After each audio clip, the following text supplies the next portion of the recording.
एकं नित्यं विमलमचलं सर्वදී साक्षिभूतं भावातीतं त्रिगुणरहितं सद्गुरुतं नमामि। प्रगट गुरु हरिहर जीवन घटो घट बोलनहार,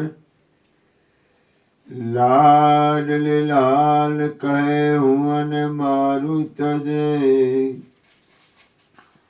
तो मरे नहीं तारणहार।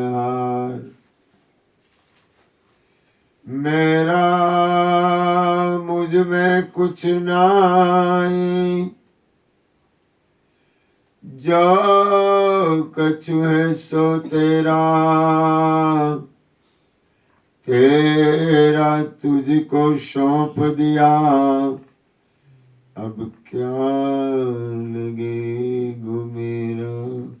बोली सदगुरु महाराज ने जय।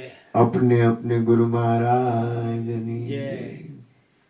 સદગુરુની કૃપાથી પ્રથમ તો તમને લોકોને મારા હૃદયથી વંદન કે તમે દર્શન દેવા આવ્યા.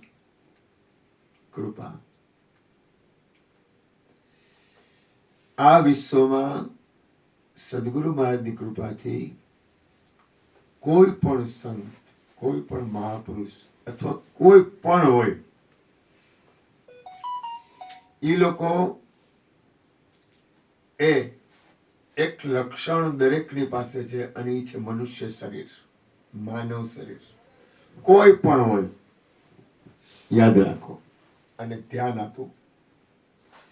કોઈ પણ હોય, દાખલા તરીકે રામકૃષ્ણ પરમહંસ હોય, કબીર હોય, નરસિંહ મહેતા હોય, મીરા હોય, રવિ ભાણ હોય, ગુરજેફ હોય, યોગાનંદ હોય, મહાઅવતાર બાબા હોય. આ વિશ્વના શહેનશાહો છે બધા. કેટલા અનંત શહેનશાહો છે આ વિશ્વમાં. એ તમામે કોઈ પણ વસ્તુ અથવા કોઈ પણ સ્થિતિ પ્રાપ્ત કરી છે એને શરીર મળ્યા પછી. આ પ્રથમ લક્ષણ. હવે શરીર મળ્યા પછી જે કાંઈ વસ્તુની પોતાની બુદ્ધ હોય, તમે વિચાર કરો, બુદ્ધ છે ને, એ કોઈ આ વિશ્વના શહેનશાહો કોઈ જેવા તેવા નથી. કઈ આમ બુદ્ધે તો ત્યાં સુધી કીધું, જ્યાં સુધી તમામ નિર્વાણ નહીં પામે ને ત્યાં સુધી મારું ભજન બંધ નહીં કરું. કબીર સાહેબે એમ કીધું, જ્યાં સુધી કોઈ મુક્ત દશામાં નહીં જાય ત્યાં સુધી હું મારું ભજન બંધ નહીં કરું. ભજન ક્યાં સુધી કરવાનું છે? ભજન એટલે કોઈ ક્રિયા નહીં, અથવા કોઈ ક્રિયા કરતો હોય કઈ વાંધો નથી. ભજન કરવાનું ક્યાં સુધી? જ્યાં સુધી પોતાની સ્થિતિ બને નહીં ને ત્યાં સુધી. પૂર્ણ સ્થિતિ બન્યા પછી શું? તો કે વિશ્વ કલ્યાણ માટે, વિશ્વ મંગલ માટે, વિશ્વ શુભ માટે. આખું બ્રહ્માંડ, આખું વિશ્વ છે ને સત્પુરુષોના આધારે ટકી ગયું છે. આખું બ્રહ્માંડ, આખું વિશ્વ, તમામ આપણે આજે આપણે જે કઈ આનંદ કરીએ છીએ ને, એ સત્પુરુષોની કૃપા છે, મહાપુરુષોની કૃપા છે. કાં કોક ભાગે, કાં કોક ભજને, કાં તું યોગ કમાયો, કાં તને નાથે નવાજીને મૂક્યો, કાં તું નીરગંગામાં નાયો, અવસર બોત ભલે રોયો, તુને રસના દે. પેલા એક વસ્તુ નક્કી કરો, આપણા જીવનનો ઉદ્દેશ શું છે? આપણે ટ્રેનમાં બેઠા હોય તો રસ્તામાં ગામ તો આવે, આપણે કઈ બાજુની ટ્રેનમાં બેઠા છીએ એ નક્કી કરો. નિશ્ચય કરો કે હું આ ટ્રેનમાં બેઠો છું અને મારે આ ગામ જવું છે. એ મનુષ્ય જીવનનો એક ઉદ્દેશ પેલા નક્કી કરો કે મારા જીવનનો ઉદ્દેશ શું. ધ્યાન આપો, ભૂલ ન કરતા, ચૂકી ન જતા. આ બાજી છે, સંસાર છે ને, એ એકદમ રાઈટ છે અને સંસાર છે પણ નહીં. ક્યાંય કાંઈ કોઈના હારે લડાઈ ન થાય તો સારું. હમણાં છાપામાં એક કોક મહાપુરુષ હતા, એના સત્સંગ સાંભળેલો. એને કીધું કે હવે આ આવતું વર્ષ આવશે ને એમાં આપણે ધાર્યું નહીં હોય ને એવી ઉથલ પાથલ થાય અને વિશ્વયુદ્ધ થાય. પછી શિવ કૃપાનંદને મેં થોડા સાંભળેલા, એને કીધું કે તમે જે ગતિ હાલશો ને એ ગતિ તરફ તમે જાઓ. વિષયો તરફ હાલશો તો એ ગતિ તમારી પકડાય, આત્મકલ્યાણ તરફ જાઓ તો એ ગતિ પકડાય. તમારે કઈ બાજુ જવું છે, તમારી અંદરની સ્થિતિ કઈ છે, તમારા જીવનની તરફનો તમારી લય કઈ છે, તમારે જે કરવું હોય. મનુષ્ય જન્મમાં આજે તમારે લોકોને આવવું હતું. કોઈ એક વસ્તુ યાદ રાખો, તમને આવવાનો વિચાર આપ્યો કોણે? વિચાર પ્રગટ ક્યાંથી થયો? કોઈ એવી સત્તા છે જે દ્રશ્યમાન નથી, છે. એ તમને એવો વિચાર આપે છે. એ મને પણ એક એવી કોઈ પરમ તત્વની પરમ સત્તા છે, એ વિચાર આપે છે. આપણે એ વિચાર આવે છે ક્યાંથી? આ બ્રહ્માંડનું પ્રાગટ્ય ક્યાંથી છે? અને મારી હૃદયની પ્રાર્થના કહો ને તો પ્રાર્થના મારા જેને કહેવાય ને કે એક હૃદયની મારો એક તમને કહું કે મારે એક વિવેક કહું તો વિવેક, મને આવડતું નથી શબ્દ કહેતા, પણ આત્મકલ્યાણ ન ચૂકતા.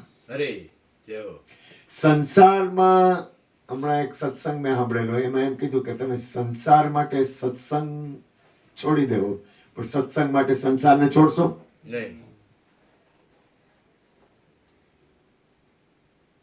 પ્રેમ ક્યાં છે? આપણને પ્રેમ ક્યાં છે?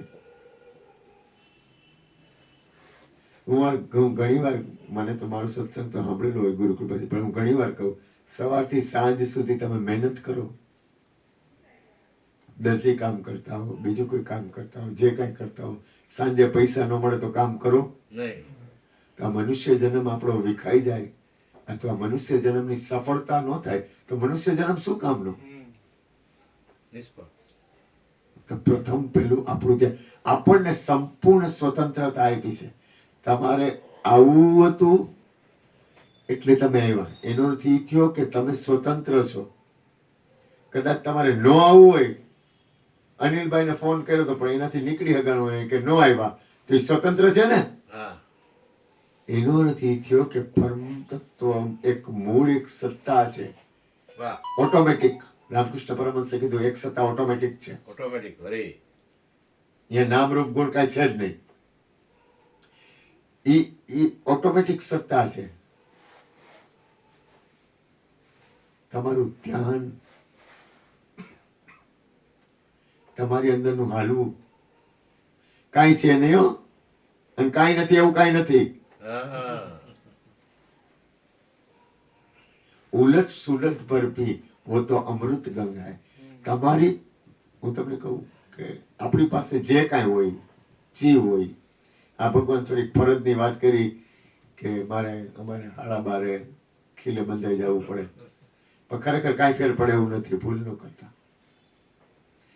એકવાર કબીર સાહેબ હતા ને, એને કીધું તમારે આવું ન કરે, મારે તો આમ થોડું ખાલી વાત કરું. કબીર સાહેબ ને એક જણ આવ્યું કે બાપુ આ તમને ખબર ન પડે, બાયડી છોકરા કહેવાય, તમને હું ખબર પડે?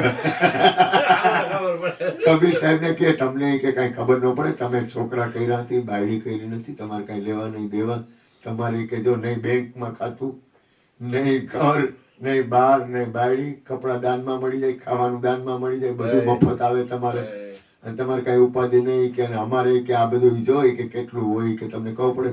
એમાં કબીર સાહેબ ઉભા થઈને થાંભલીને બાદ ભરી લીધી. થાંભલીને બાદ ભરીને કે મૂકી દે, મૂકી દે. ઓલો વિચારમાં પડ્યો કે હું છે, મૂકી દે, મૂકી દે. કે બાપુ કે શું થયું તમને? તો કે મૂકી દે, મૂકી દે. થાંભલીને એકદમ બાદ ભરી લીધી હરખી રીતે. કબીર સાહેબ એટલે કે ભાઈ છે શું સાહેબી કે? તો કે મૂકી દે, મૂકી દે. પણ સાહેબી કે તમે આને બાદ ભરી છે, એને ક્યાં તમને બાદ ભરી? તો કે એ તો તને કહું છું.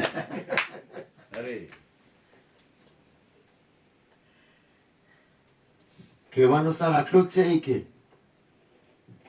આ દુનિયામાં એક વસ્તુ યાદ રાખજો, તમારે હગાઈ થતી હતી ત્યારે તમારે વાતો કરવી હતી, કોઈ નડતું હતું? કોઈ નડતું હતું? રાતના 12 વાગ્યા હોય કે બપોરના 12 વાગ્યા હોય, છાને ખૂણે ગમે ત્યારે ગમે એ રીતે વાત કરી લેતા હતા કે નહીં? તો હવે કાં નડે કોઈ? તો આત્મકલ્યાણમાં કોઈ નડે? ઓમાં તમને અહીંયા છે ને પ્રેમ છે. તમને પ્રેમ ક્યાં છે? હું તો ખાસ હું કોઈને છે ને મને છેતરવા ગમે નહીં. હું તો કોઈ ખરેખર તમને પ્રેમ કરો. મને કોઈ બાંધવા ન ગમે, કોઈ દી ન બાંધું. કાના બહાનું કાઢવું હોય ને કાના તો હું ગમે બહાનું કાઢી લઉં. પણ પ્રેમ હોય ને તો પૂરું થઈ ગયું. સબસે ઊંચે પ્રેમ સગાઈ. મને પ્રેમ ક્યાં છે? મને ખરેખર અંતરથી પ્રેમ ક્યાં છે? સ્વાર્થ. જો આ દુનિયા આખું વિશ્વ નિશેનેથી બંધાયેલું છે ખબર છે? સ્વાર્થથી. તમને એક વાત કરું, હું સ્વાર્થી છું, ખુલ્લું ચોખ્ખું. હું સ્વાર્થી, તમારા બધા કરતા હું મોટો સ્વાર્થી છું. પણ મારી અંદર સ્વાર્થમાં પરમારથ છે. શું કામ? કે મને ગુરુના દ્વારથી પ્રેમ છે, મને સત્યથી પ્રેમ છે, થોડોક ખોટો. સમજાય કાના? મને પ્રેમ છે. જ્યાં સુધી પ્રેમ નહીં હોય ને ત્યાં સુધી તમે તમારા આત્મકલ્યાણ તરફ નહીં દોડી શકો. કરવાનું કાંઈ નથી અને કાંઈ ન કરવું એવી સ્થિતિ આવી જાય ને એનું તો કામ પૂરું થઈ ગયું. જેને કાંઈ કરવાનું રહેતું નથી ને તો કામ પૂરું થઈ ગયું. પણ કંઈક સાધન લેવું પડશે. તમે દર્શન દેવા આવ્યા ને, મારા માટે મોટું સાધન. તમે વિચાર તો કરો. શ્રીમદજી એક શબ્દ બોલ્યા છે, હું ઘણી વાર બોલું, સત્પુરુષનું યોગ બળ વિશ્વનું કલ્યાણ હો. એક સદગુરુ સંત અને મહાપુરુષનું યોગ બળ એટલે મળવું, એની અંદર આખા વિશ્વનું કલ્યાણ પડ્યું છે. વિચાર તો કરો. આ સંસારમાં એટલું બધું વાતાવરણ છે કે જેની સીમા નહીં. એમાંથી તમને તમારી અંદર કાંઈક એવું ક્યાંક કાંઈક પડ્યું છે, કુછ તો હૈ.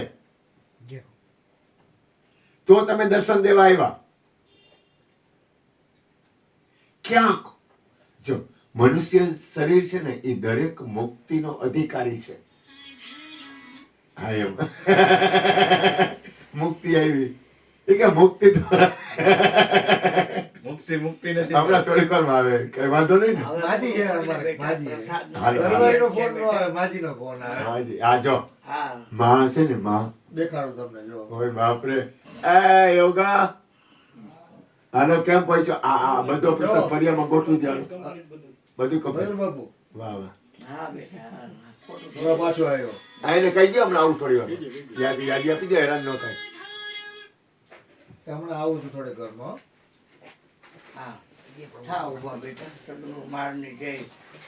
બોલો સદગુરુ મહારાજની જય. બાર